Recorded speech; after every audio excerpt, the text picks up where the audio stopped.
Welcome to Clearbrook Studio. Charles Edward Anderson Berry, Chuck Berry, was born on October 18th, 1926 in St. Louis.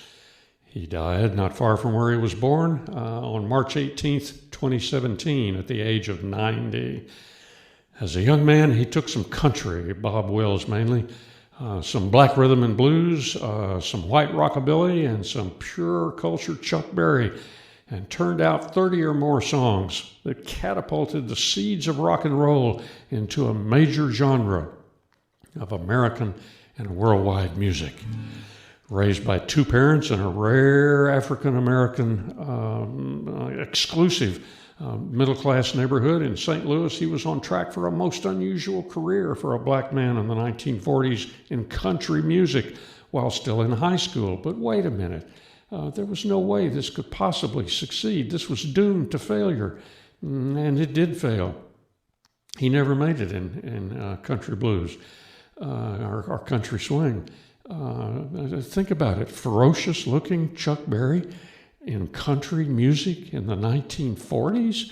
It was not going to happen, and it didn't happen. It didn't happen at all, really, until 20 years later in the mid-1960s, and when it did, it was not Chuck Berry. It was a warm-hearted, affable, your grandmother loves him, Charlie Pride. But back to the 1940s, perhaps in part because of his frustration at his stalled musical career, Chuck Berry ripped off a series of armed robberies, and he was locked up from 1944 to 1947. His father, a carpenter, builder, and sometimes preacher, and his mother, a college graduate high school principal, were none too pleased. When released, he soon married and supposedly settled down. He had 4 children, bing, bing, bing, bing, and he had many different jobs while still playing with a series of bands and groups, every kind of music imaginable. But a lot of it was country swing, Bob Wills style music. A lot of it was country blues. As a matter of fact, years later, he often said, when I was coming up in the business, I always wanted to be a country blues singer, but I wasn't blue enough, because in our family, when I was growing up, there was always food on the table. So, dead-end career in the late 40s and early 50s, and then in July of 1955, he took an old Bob Wills tune called Ida Red, which you can still see right here on YouTube, the original Bob Wills version. Where did that come from? Channeling Bob Wills. Ida Red. Type in Bob Wills Ida Red, I-D-A-R-E-D, and you'll see the song that Chuck Berry started out with. But he changed the woman's name, and he changed the beat, and he changed the lyrics. He changed everything about the song. And what he came up with was this. Maybelline, why can't you be true? Oh, Maybelline, why can't you be true? You done started back doing the things you used to do. Yeah. Maybelline kicked rock and roll into high gear that summer of 55. I remember it well. It was the summer between my high school graduation and my freshman year in college, and it seemed like they played Maybelline all day, every day. Chuck Berry was a complex person. On the one hand, he was a licensed beautician and hairdresser. On the other hand, he was also the scariest man in music, in part, no doubt, because he always carried a loaded gun, but also in part because of his brooding, simmering, and frequently violent, aggressive behavior. It was written somewhere that the other scary guys in music around that same time, the 1950s and 60s, Jerry Lee Lewis, Johnny Cash, Merle Haggard, didn't like to work with Chuck Berry because they thought he was too dangerous. That says a lot. Now, he was locked up several more times over the years for various offenses, including the Mann Act.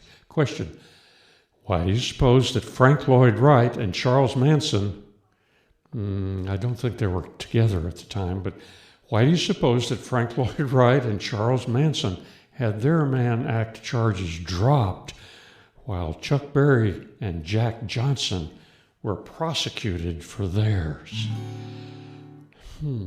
But here's what I find most amazing about Chuck Berry. With a two-parent middle-class upbringing, married to the same woman for 68 years, 4 children, throughout his 30s and 40s, his songs captured the essence of rebellious 1950s and 60s adolescent guys better than anyone else's songs. Take, for example, kind of the guts of adolescent rebellion back in those days: disrespect for adults, disrespect for all authority, hail, hail, disrespect. Or as Marlon Brando said in the movie The Wild Ones, when the barmaid said, "Exactly what are you rebelling against?" he answered, "What do you got?"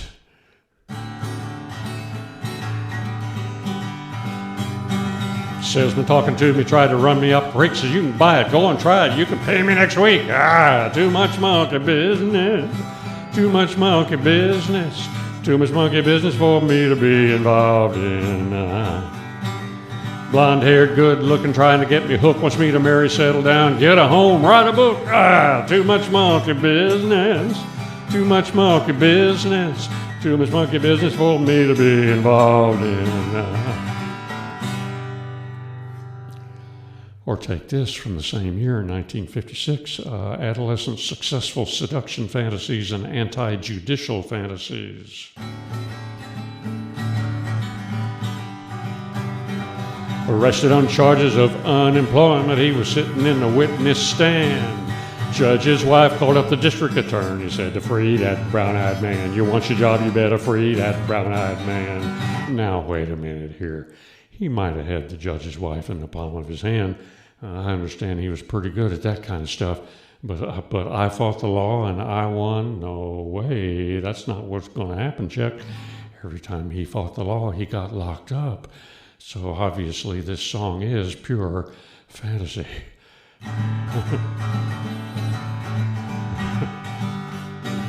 Arrested on charges of unemployment, he was sitting in the witness stand. Judge's wife called up the district attorney, said to free that brown-eyed man. You want your job, you better free that brown-eyed man.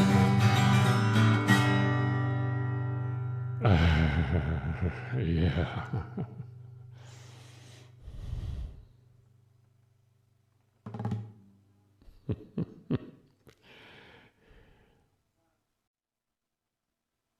And then there's this, a theme that Chuck Berry wrote about a lot, one way or the other, and I think better than anyone ever before or since. High school angst. Up in the morning and off to school. Teachers teaching the golden rule. American history and practical math.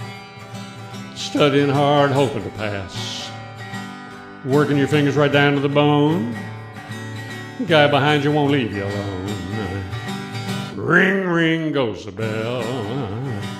Cooking a lunch you're ready to sell. Lucky if you can find a seat. Fortunate if you have time to eat. Back in the classroom, open your books. Bet the teacher don't know how mean she looks.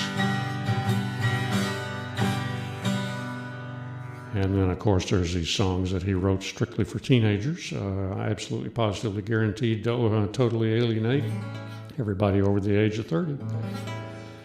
Let me hear some of that rock and roll music. Any old way you choose it.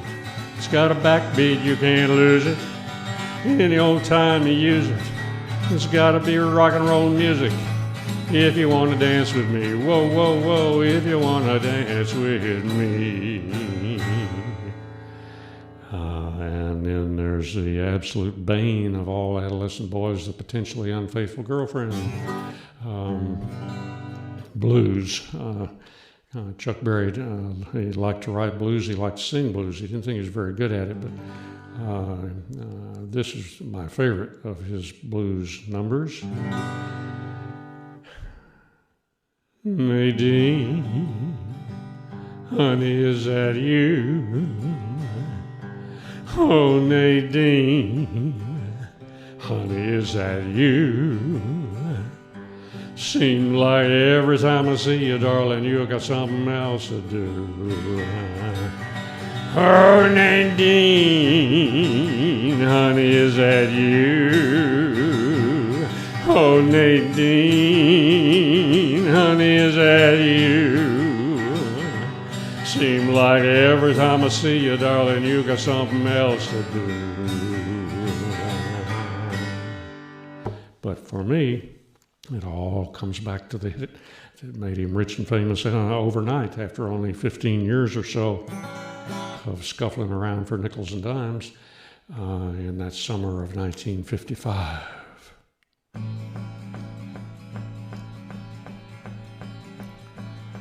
Maybelline, why can't you be true? Oh, Maybelline, why can't you be true? You done started back doing the things you used to do. 'Cause I was motivating over the hill, I saw Maybelline in a Coupe de Ville. Cadillac rolling on the open road, but nothing outrun my V8 Ford. Cadillac doing about 95, bumper to bumper, rolling side to side. Maybelline, why can't you be true? Oh, Maybelline, why can't you be true? You done started back doing the things you used to do. Cadillac pulled up to 104. My Ford got hot and wouldn't do no more. Soon cloudy and it started to rain. I tooted my horn for the passing lane. Rainwater blowing all under my hood, and I knew that I was doing my motor good. Maybelline, why can't you be true? Oh, Maybelline, why can't you be true? You done started back doing the things you used to do. Motor cooled down, heat went down. That's when I heard that highway sound. Cadillac sitting like a ton of lead, 110, a half a mile ahead. Cadillac looking like a sitting still, and I caught Maybelline at the top of the hill. Maybelline, why can't you be true? Oh, Maybelline, why can't you be true? You done started back doing the things you used to do. Oh, yeah. Well, now, in case you might want to know more about Chuck Berry, I got two books I want to recommend to you. First, if I can get this where it doesn't glare, there are many biographies of Chuck Berry. Well, at least there's a few. This is the best one by far. Bruce Pegg, P-E-G-G, title Brown-Eyed Handsome Man. Terrible cover picture. White zoot suit on a white background covered with kind of a pukey green color. Anyway, the book, though, is fantastic. Pegg is an excellent writer. He knows music. He knows the music business.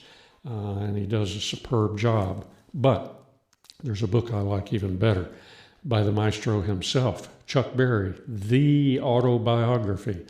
This is the must read if you want to read a book about Chuck Berry. This is absolutely the best, and for two reasons. One, Berry is a more interesting writer than Bruce Pegg. Second, he writes about me in here. And, maybe that happens to you all the time. You get written up in people's, rich and famous people's autobiographies. This is the only time it's ever happened to me. Now, here's a better picture of that zoot suit. There. Yeah, white zoot suit. The very first purchase Chuck Berry made, or one of the very first anyways, right after he hit the big time. That's the second reason why this is my favorite, is that he talks about me in here. He talks about me in here. Like I said, I'm going to read you the page where he talks about, well, actually, I'm not going to read you the whole page because the whole page is not about me, but I'll read you the paragraph that's about, well, actually, the whole paragraph's not about me either. I'll read you the sentence part of the sentence is let me just read it. Let me just read it to you. On February 1st, 1956, I was booked at home in St. Louis at the Lily White Casaluma Ballroom, which did not admit black people. That's me. That's me. Lily White. That's me. I was there up in the balcony, stage right balcony. I was there. Jinx was there, and he's Lily White. Plum Pitiful was there, and God knows he's Lily White, along with 30-something of our best friends, and we all had blind dates that were arranged by my friend Bill, who was in college up in that area. We had all run away from school. We were all in school in Fayetteville, and we took off in the middle of the night in a blinding snowstorm with all the beer we could carry and a whole bunch of cars, and caravan style from Fayetteville to St. Louis. And we were there on February 1st, 1956 to see the now suddenly famous Chuck Berry, A Blinding Snowstorm. My God, it was awful, but what a great night. Jinx will remember, Plum Pitiful will remember. And of course, he sang, Maybelline, why can't you be true? Oh, Maybelline, why can't you be true? You done started back doing the things you used to do.